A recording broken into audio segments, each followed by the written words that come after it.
अपना ही घर समझो। वैसे तुम एकदम सही टाइम पे आई हो, मैं अपने लिए चाय बना रही थी। तुम बैठो, तुम्हारे लिए भी गर्मा गर्म चाय लेकर आई। Be comfortable, okay? मैं अभी आई।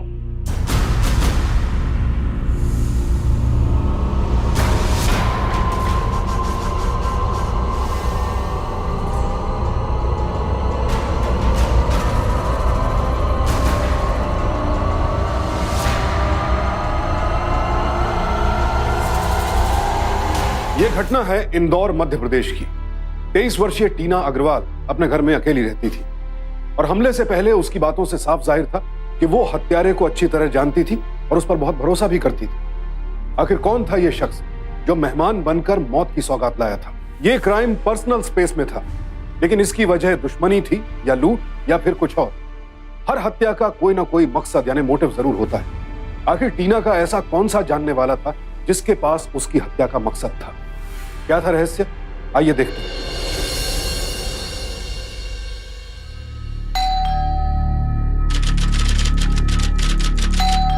आ रही हूँ पापा।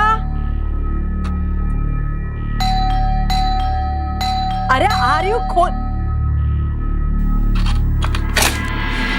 Good morning aunty. Tina, good morning. इतनी सुबह सुबह? आंटी, ये दिनेश कहाँ पर है? पिछले 3 दिन से मुझसे नहीं मिला है ये लड़का। अरे हाँ हाँ हाँ हाँ, रुक रुक रुक, बुलाती हूँ उसे, बुलाती हूँ। दिनेश, दिनेश। जी माँ। जी दिनेश,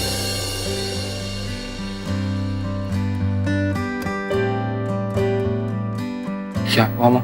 बेवकूफ, सारी बटन खुली है, बंद कर। मैं ऑफिस जा रही हूँ। जी।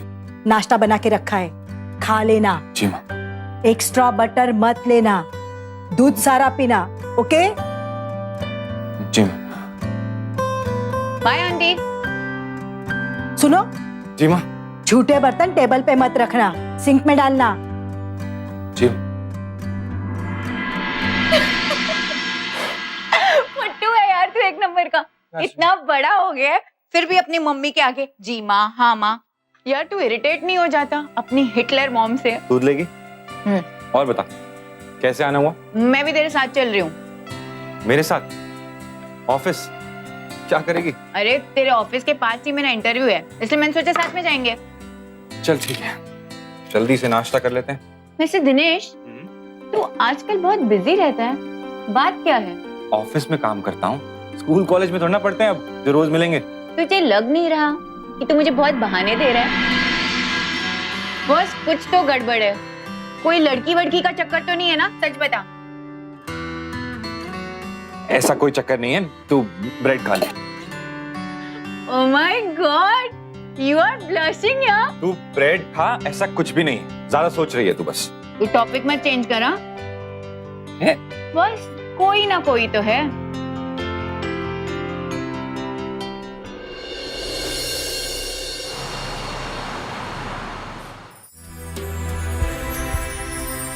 सॉरी, लेट हो गया ना? अब क्या करें, आदत सी जो हो गई है। लेकिन इंतजार करने में जो मजा है ना, वो बहुत अच्छा है। देख, एक दिन मैं तुम्हें भी इंतजार कर पाऊंगी। सीरियस? एक सेकंड, फोन।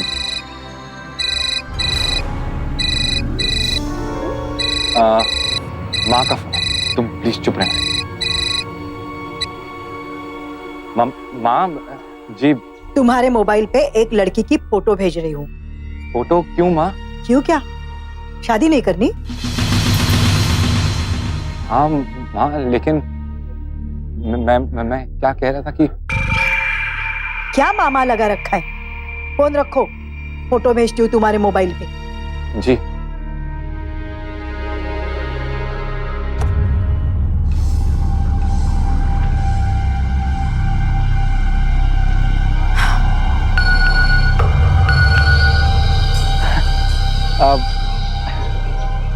पहले कुछ ऑर्डर कर लेते हैं, फिर वेट। ऑर्डर बाद में करना, पहले तुम फोटो देख लो। तुम्हारे फोन का स्पीकर लाउड है, मैंने सब सुन लिया।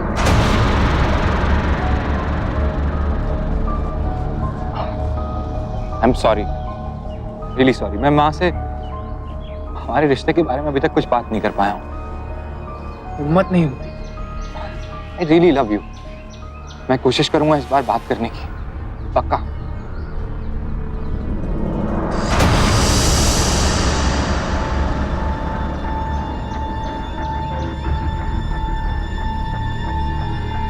सुंदर है। हाँ, लेकिन मुझे सिर्फ तुम पसंद हो। मैं माँ से आज ही बात करूंगा, आई प्रॉमिस।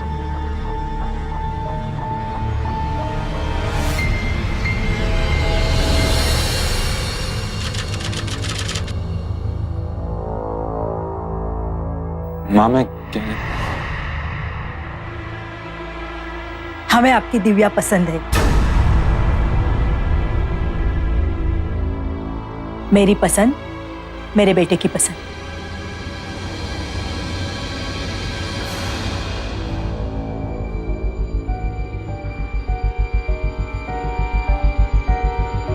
खुश रहो।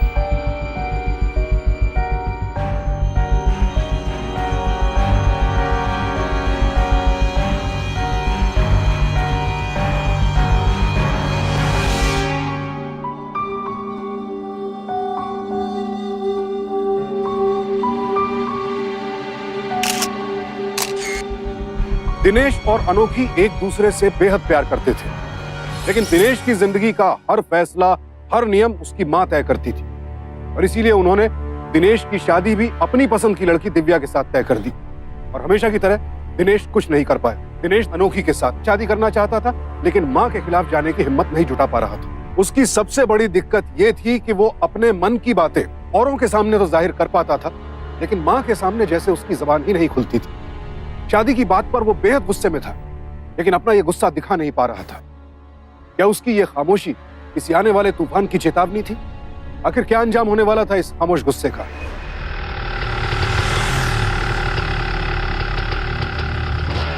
तुमने माँ से बात की? दिनेश, तुमने माँ से बात की? दिनेश, तुमने माँ से बात की? आई एम सॉरी, हमारे रिश्ते के बारे में कोई बात नहीं कर पाया। माँ ने सब कुछ इतनी जल्दबाजी में तय कर दिया ना, मौका ही नहीं मिला। क्या तय किया माँ ने? दिनेश, क्या तय किया माँ ने? मेरी शादी। मुझे कुछ बोलने नहीं दिया माँ ने, बस सीधा कह दिया हमें लड़की पसंद है, दिव्या से मेरी शादी तय कर दी और मैं कुछ नहीं बोल पाया। आज तक हमेशा मेरे साथ ऐसा ही हुआ है, जैसा माँ चाहती थी वैसा ही हुआ है। बस ये मत करो, ये करो, इससे मिलो, इससे मत मिलो, इतना खाओ, इतना मत खाओ। कभी वो नहीं किया जो मैं करना चाहता हूं।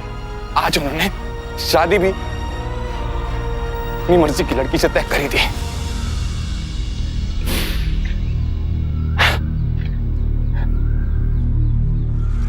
You know what? I know ये सब सुनकर तुम्हें बहुत तकलीफ हो रही होगी। मुझे माफ कर देना। हम 6 महीने से जानते एक दूसरे को। जो तुमने आज तक नहीं बोला वो आगे कैसे बोलोगे? दिनेश, तुम बच्चे नहीं हो। कब तक अपनी फीलिंग्स अपनी माँ से छिपाते रहोगे? या तो तुम अपनी माँ से बात करो या तो मुझे भूल जाओ।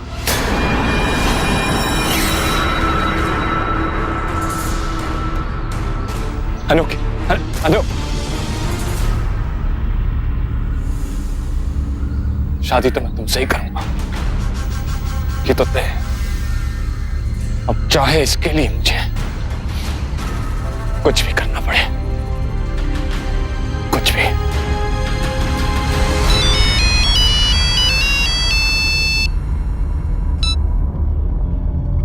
हेलो जी दिव्या जी, कौन? मैं दिनेश बोल रहा हूँ। हाँ कहिए। मैं आपसे मिलना चाहता हूँ। दरअसल मुझे भी आपसे मिलना था। वैसे सगाई वाले दिन ही मैं आपसे कुछ बात करना चाहती थी, पर कर नहीं पाई। कुछ बात करनी है आपसे। एक्चुअली मुझे भी आपसे मिलना है और एक जरूरी बात करनी। ठीक है, फिर कल शाम को मिलते हैं। ठीक है, कल शाम को मिलते हैं। ठीक है।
हमें दिनेश से मिलना है। दिनेश, क्या बात क्या है? आप प्लीज उन्हें बुलाइए, मुझे उनसे कुछ बात करनी है।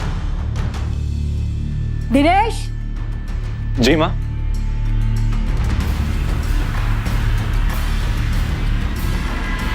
क्या बात है माँ? इंस्पेक्टर तुमसे कुछ बात करना चाहते हैं। मुझसे? जी कहिए इंस्पेक्टर साहब।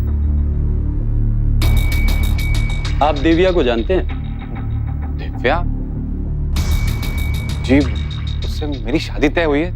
बात क्या है? कल रात किसी ने उसका खत लिखा था। What? एक पार्क से उसकी लाश बरामद हुई है। पार्क से लाश? दिव्या के मोबाइल रिकॉर्ड हमने चेक किए। आपने परसों उसे रात में फोन किया था? वो मैंने परसों उसे फोन किया था मिलने के लिए, कुछ बात करनी थी। लेकिन मैंने कल उसे फिर से फोन किया और ये बोला था कि हम नहीं मिल पाएंगे, मैं ऑफिस में बिजी हूं। जी, रिकॉर्ड में है। आप हमारे शक के दायरे में हैं। हमने आपके भी फोन रिकॉर्ड निकलवाए। जी।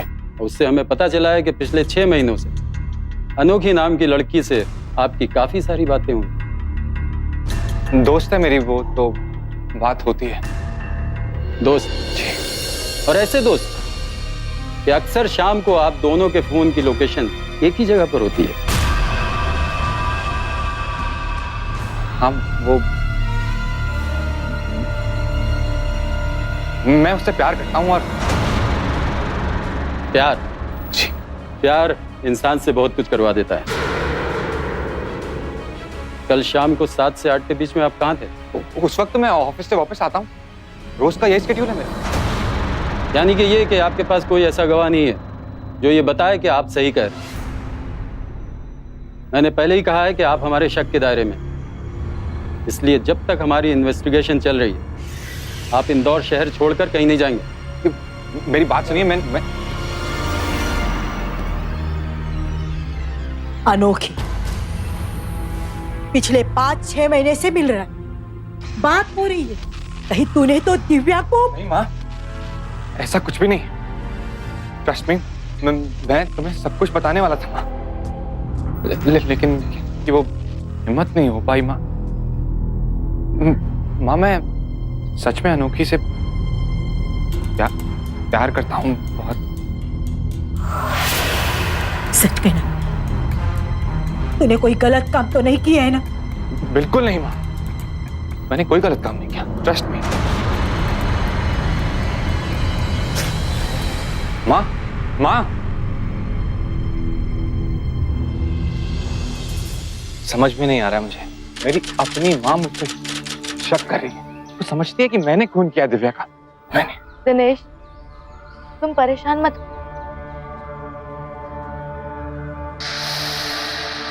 भले ही तुम्हारा यकीन कोई करे ना करे, मुझे तुम पर पूरा यकीन है। मैं जानती हूँ तुम किसी की जान नहीं ले सकते। अब माँ को तुम्हारे और मेरे बारे में पता चल ही गया, तुम हमारे बारे में बात करो ना प्लीज।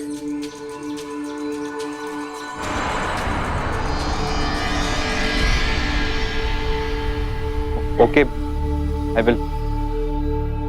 दिव्या के कत्ल में पुलिस को सबसे पहला शक दिनेश पर हुआ, क्योंकि दिनेश के साथ ही उसकी मंगनी तय हुई थी, जबकि दिनेश की नजदीकियां अनोखी के साथ थी। लेकिन 2 महीने की जांच पड़ताल के बाद भी पुलिस को दिनेश के खिलाफ कोई पुख्ता सबूत नहीं मिला और दिव्या के कत्ल की गुत्थी अब तक रहस्य बनी हुई थी। इधर पुलिस के शक के दायरे से बाहर होने के बाद दिनेश अब सामान्य जीवन जीने की कोशिश कर रहा था, जिसमें उसकी मां भी उसकी पूरी मदद कर रही थी। लेकिन क्या वाकई दिनेश की जिंदगी फिर से नॉर्मल हो पाएगी, या इससे भी बड़ा कोई तूफान उसका इंतजार कर रहा था?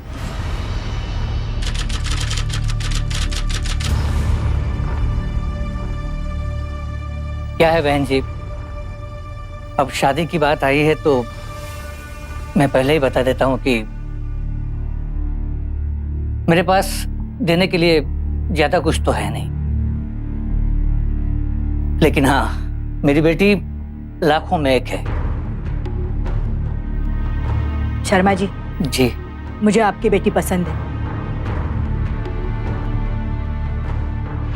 अगर दिनेश और अनोखी के रिश्ते के बारे में मुझे पहले ही पता होता तो मैं उनके शादी के लिए हाँ कर देती। जी बहुत बहुत धन्यवाद।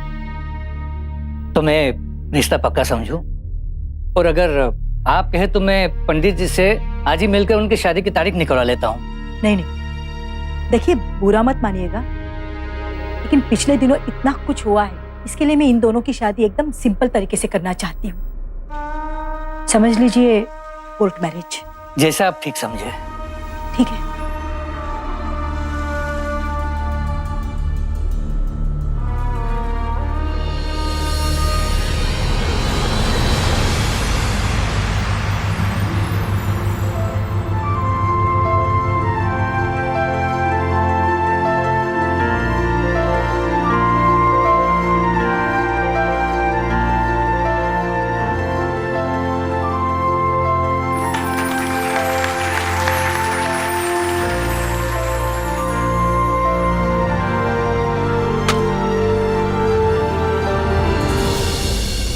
अच्छा एक बात बताओ, तुम्हें बुरा तो नहीं लगा हमने शादी इस तरह सादगी से की है, कोर्ट मैरिज की है?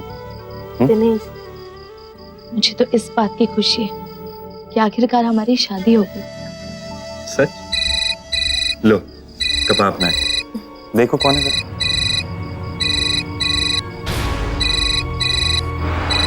टीना? ये टीना कौन है?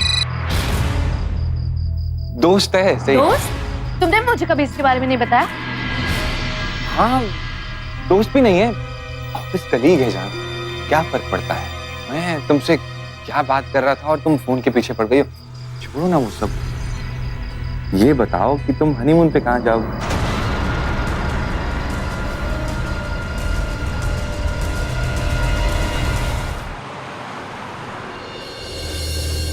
एक बात समझ में नहीं आई, अब हमारी शादी हो चुकी है, हम घर पे मिल सकते हैं, ये जगह क्यों?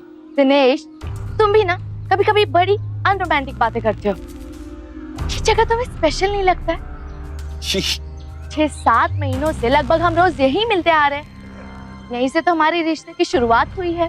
या तुम भी ना, क्या बोलूं मैं तुम्हें, सच्ची। अच्छा लो जूस पियो। सॉरी वो माइंड से निकल गया था। भगवान, तुम जैसा कमीना और बेशरम दोस्त ना किसी को ना दे। तुम टीना, हद होती है यार। एक तो तुम्हारी एंगेजमेंट हो गई, ऊपर से तुम्हारी मंगेतर की मर्डर मिस्ट्री, और फिर पुलिस का लफड़ा, और फिर तूने शादी भी कर ली और मुझे बताया भी नहीं आखिर चल क्या रहा है। बताने ही ओहो, अपनी बीवी से इंट्रो तो करवा रहा। रहने दो, मैं ही कर लेती हूँ। Hi, I am Tina Chaudhary. मैं और दिनेश है ना school buddies, no actually school and college buddies है। यू नो व्हाट, पिछले 11 साल से हम लोग फ्रेंड्स हैं। I am his best friend. लेकिन ये ना भी भूल गया है, शादी के बाद भूल गया ना मुझे। आई नो इतनी खूबसूरत बीवी जो मिली है इसलिए भूल गया मुझे। बात मत कर तू मुझसे।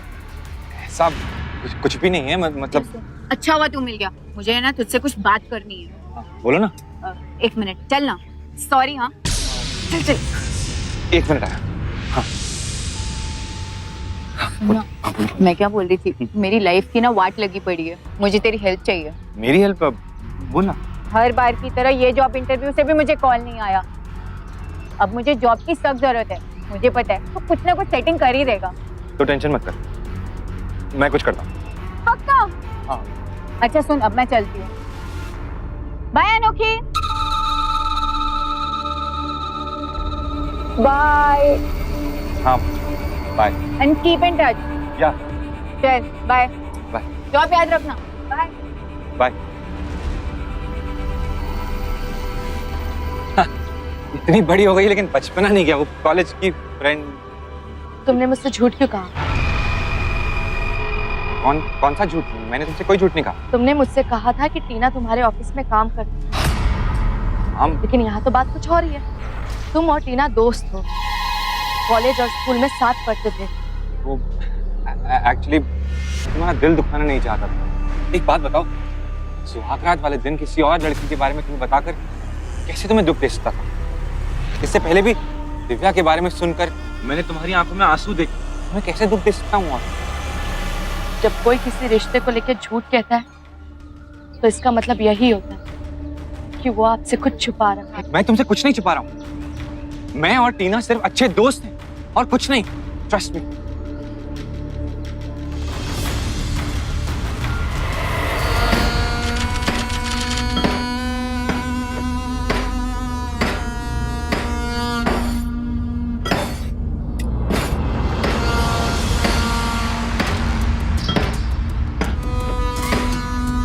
बहू, जी माँ जी। क्या कर रही हो? मसाला तो कब का कुट के हो गया। माँ जी, मैं सोच रही थी एक गेट टुगेदर करें। गेट टुगेदर की क्या जरूरत है? वो शादी में भी कोई नहीं आया था ना, दिनेश के सारे दोस्तों को बुलाना चाहती हूँ। एक सरप्राइज पार्टी देना चाहती हूँ दिनेश को। ठीक है, कर लो गेट टुगेदर। ठीक है माँ जी, तो मुझे आप दिनेश के सारे दोस्तों का नंबर दे दीजिए। नहीं नहीं, मेरे पास तो किसी का फोन नंबर नहीं। हाँ, मैं टीना को बहुत अच्छे से जानती हूँ और टीना दिनेश की बहुत अच्छी दोस्त है। उसके पास सारे दोस्तों का नंबर होगा। टीना, ठीक है माँ जी, तो आप मुझे टीना का नंबर और एड्रेस दे दीजिए। मैं उसे कोऑर्डिनेट कर रही हूँ। ठीक है, फोन की डायरी में टीना का नंबर और एड्रेस दोनों है, मैं लेके आई। जी। तब तक ये देखते।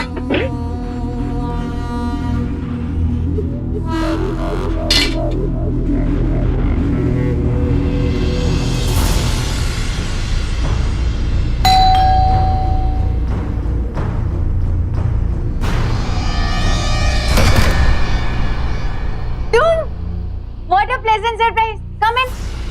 आओ ना। अरे शर्माओ मत, आओ, अपना ही घर समझो। वैसे तुम एकदम सही टाइम पे आई हो। मैं अपने लिए चाय ही बना रही थी। तुम बैठो, मैं तुम्हारे लिए भी गर्मा गर्म चाय लेकर आई। Be comfortable. हाँ, मैं अभी आई।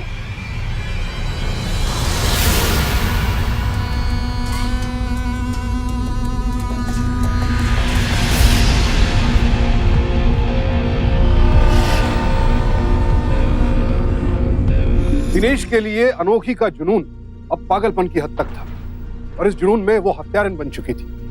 दो लड़कियों की हत्या के बाद भी उसे कोई गिल्ट, कोई अपराध बोध नहीं था। हमारे आसपास ऐसी विकृत मानसिकता के लोग होते हैं, लेकिन उन्हें पहचानना बहुत मुश्किल होता है। और दिनेश भी अनोखी को समझने में यही भूल कर बैठा और उसने एक अपराधी से शादी कर ली। ये लीजिए।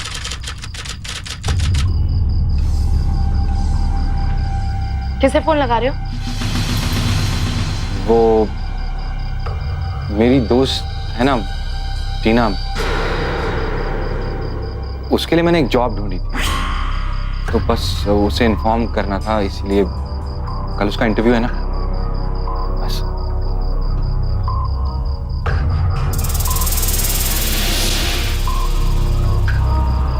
फोन लग नहीं रहा है। मैं सोच रहा हूँ उसे घर जाके इन्फॉर्म कर। नहीं, कोई जरूरत नहीं है। मैं आधे घंटे में आ जाऊंगा अभी। मैंने कहा ना, नहीं जाना है मतलब नहीं जाना है। हाँ, तो नहीं जा रहा हूँ, लेकिन इतना गुस्सा क्यों हो रही हो?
ये बाइक की चाबी तो मैं यहीं रखता हूँ, कहाँ जा सकती है?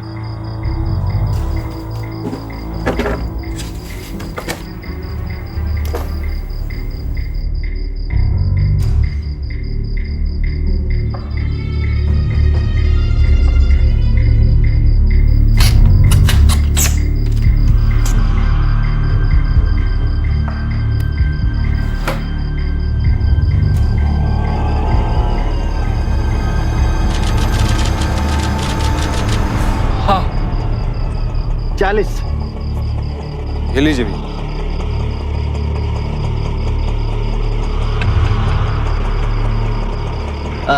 सब छुट्टे नहीं है क्या? 40 रुपए में। छुट्टा होगा ना यार तुम्हारे पास, मेरे पास नहीं है। अरे सर, तो छुट्टा लेकर चढ़ना चाहिए था ना, अभी रात में कहाँ से लाऊं? अरे आपका भी छुट्टा रखना चाहिए, ऑटो आप चला रहे हैं। सरकार ने कानून बना दिया क्या कि सिर्फ ऑटो वाले छुट्टा रखें आप नहीं? एक काम करिए, ये 100 का नोट आप ही रखिए। हाँ?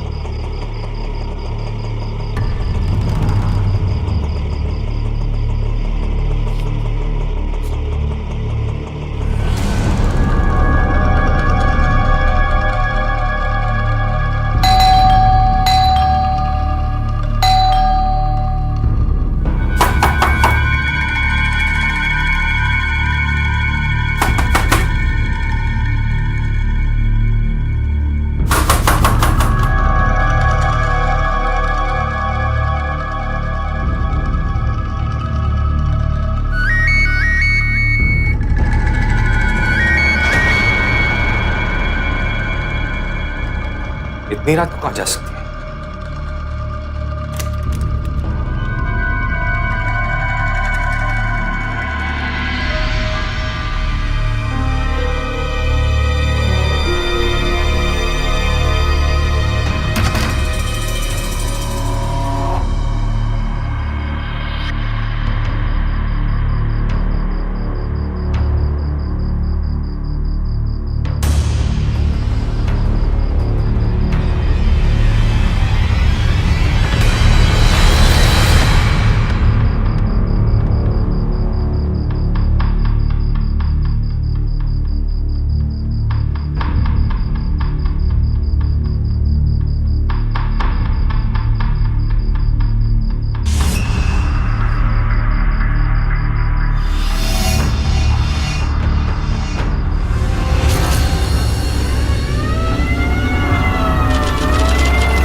कहाँ है? सलाम साहब। कहाँ है? ऊपर सर, फर्स्ट फ्लोर पर।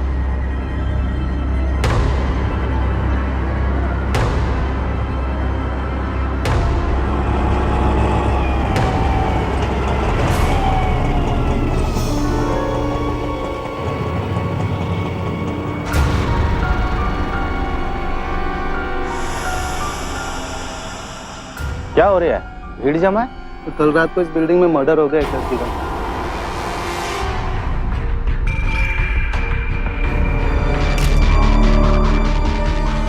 कल रात में तुम ही ड्यूटी पे थे? जी सर। कौन कौन आया था? सर, एक आदमी ऑटो से आया था, लेकिन वो 10 मिनट बाद फिर वापस भी चला गया।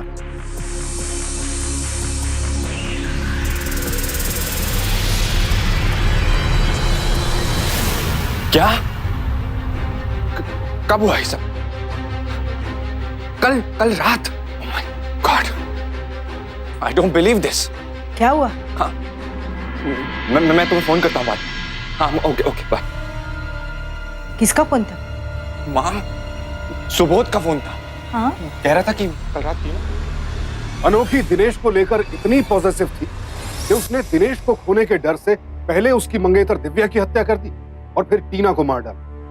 और दिनेश इस बात से बिल्कुल बेखबर था कि जिस लड़की से वो प्यार करता है, जिससे उसने शादी भी कर ली है, वो दरअसल एक सीरियल किलर है। अब खतरा दिनेश और उसके परिवार की ओर बढ़ रहा था। क्या दिनेश को वक्त रहते अनोखी की असलियत पता चल पाएगी?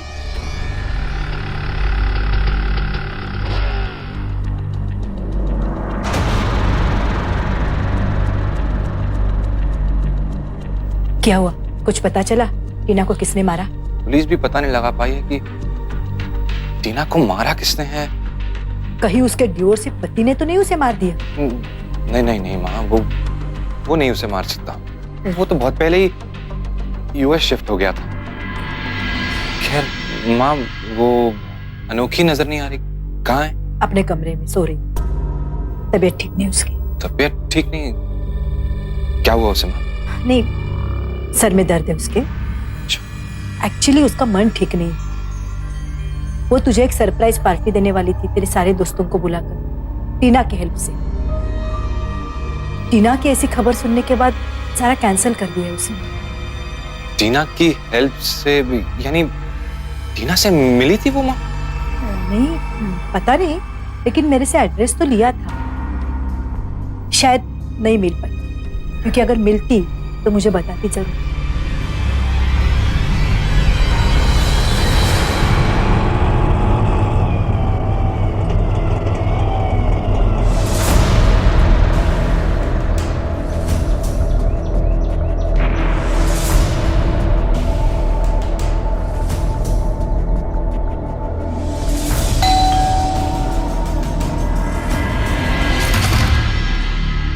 जी नमस्ते जी। नमस्ते। दिनेश जी हैं? हाँ आइए। दिनेश, आपसे कोई मिलने आया है? हाँ अच्छा। आप लोग बातें कीजिए, मुझे कुछ काम है। जी ठीक है। जी सर, आपने पहचाना नहीं? कल रात विजयनगर ऑटो से छोड़ा था, 40 रुपए हुए थे, आपने 100 दिए थे। अच्छा अच्छा अच्छा, 60 रुपए देने आए हैं। लाइए। देने नहीं आया हूँ। एक मिनट, आपको मेरे घर का पता कैसे लगा? वो सब छोड़िए ना, आपके लिए जो जानना जरूरी है वो सुनिए। जिस बिल्डिंग में मैंने आपको छोड़ा था ना कल रात, उस बिल्डिंग में एक लड़की का मर्डर हो गया।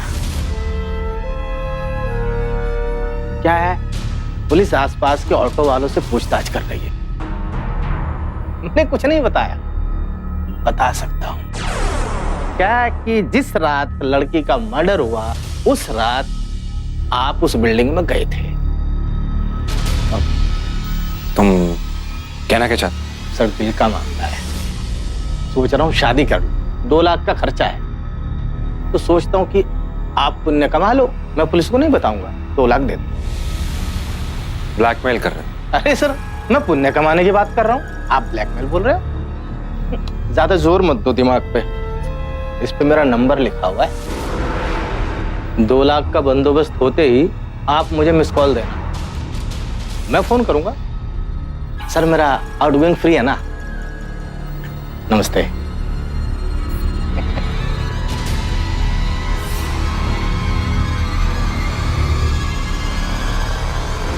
दिनेश, तुम मुझे बता क्यों नहीं रहे हो? वो 2 लाख रुपए क्यों मांग रहा था? दिनेश, वो 2 लाख रुपए क्यों मांग रहा था? ब्लैकमेल कर रहा था वो मुझे। ब्लैकमेल? पर क्यों? कल मैं उसी ऑटो वाले के साथ टीना के घर तक गया था।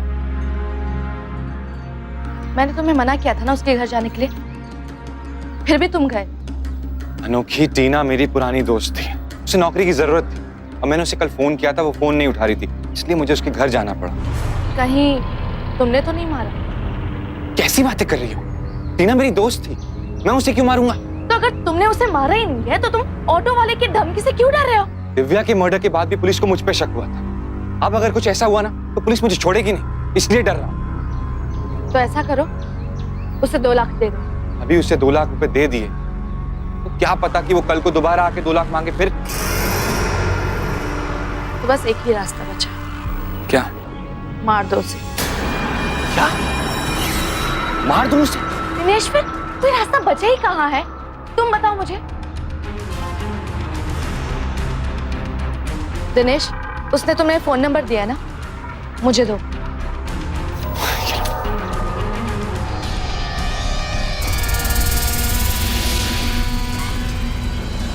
दीवा में रेल से पटरी।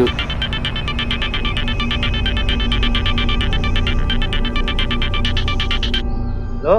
हाँ, मैं दिनेश की पत्नी बोल रही हूँ, जिससे तुमने अपनी जबान बंद रखने के लिए 2 लाख रुपए मांगे। हाँ हाँ हाँ हाँ, भाभी जी नमस्ते, हुक्म कीजिए। पैसे कहाँ भिजवाने? कंपनी गार्डन है ना, उस गार्डन में ना एक पेड़ खड़ा हुआ है सफेद फूल वाला, बस वहीं पे आना, रात को 11 बजे, अकेली आना। ठीक है।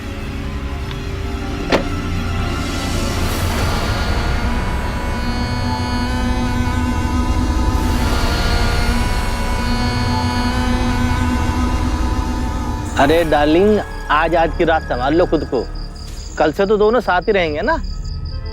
अरे बोलो ना अंकल को। हाँ, क्यों? अरे डार्लिंग, जहां बोलोगी वहां घुमाऊंगा। हाँ, अरे मैं बाद में बात करता हूँ। भाभी नमस्ते। बिल्कुल टाइम पे आई, पैसे लाई हो? हाँ लाई। जल्दी से दे दो।